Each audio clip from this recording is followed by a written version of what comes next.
सिंह अमर रहे, चौधरी चरण सिंह अमर रहे, चौधरी चरण सिंह अमर रहे, चौधरी चरण सिंह अमर रहे, राष्ट्रीय लोक दल जिंदाबाद, राष्ट्रीय लोक दल जिंदाबाद, चौधरी चरण सिंह अमर रहे, चौधरी चरण सिंह अमर रहे, चौधरी चरण सिंह अमर रहे, जयंत चौधरी जिंदाबाद, जयंत चौधरी जिंदाबाद, चौधरी अजीत सिंह अमर रहे, चौधरी अजीत सिंह अमर रहे, चौधरी अजीत सिंह अमर रहे, चौधरी चरण सिंह अमर रहे, चौधरी चरण सिंह अमर रहे। बैठ जा, बैठ जा।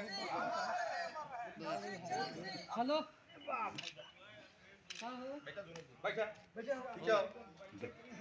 भैया सिंचाई विभाग वही है किसान मसीहा भारत के पूर्व प्रधानमंत्री कहाँ पहुँचा है चौधरी चरण सिंह किसान मजदूर भाई यहाँ नौजवान के बुलंद आवाज थे और उन्होंने जमींदारी उन्मूलन करके लोगों को जमीन का हकदार बनाया।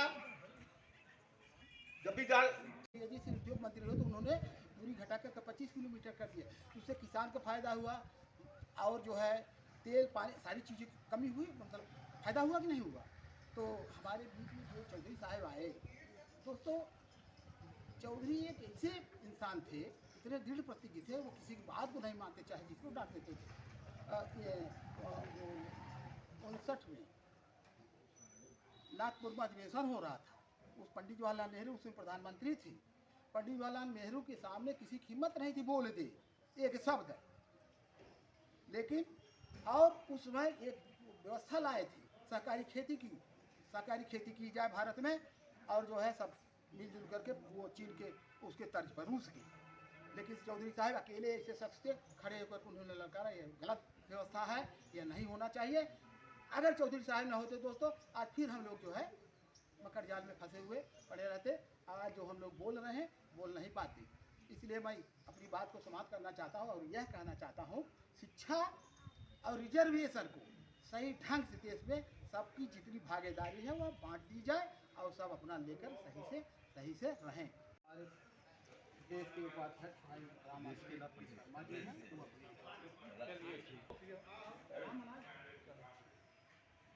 साथियों, आज किसानों के महबूब नेता स्वर्गीय चौधरी चरण सिंह का जन्मदिन है, जो किसान दिवस के रूप में पूरे भारत में मनाया जा रहा।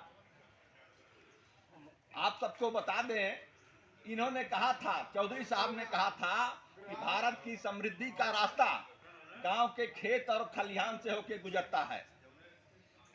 ग्रामीण भारत ही असली भारत है। ऐसे महान पुरुष की सोच थी और ऐसे महान पुरुष की सोच के उपज हम सब हैं। चाहे हम इंजीनियर हों, चाहे हम डॉक्टर हों, चाहे किसी विभाग में कर्मचारी हों, अधिकारी हों, किसान हों, लेकिन सब लोग किसान हैं। गांव में बसने वाला हर व्यक्ति किसान है। और अगर आप किसान के बेटे हैं तो निश्चित तौर पे चौधरी साहब की सोच आपके विकास में सहायक होगी।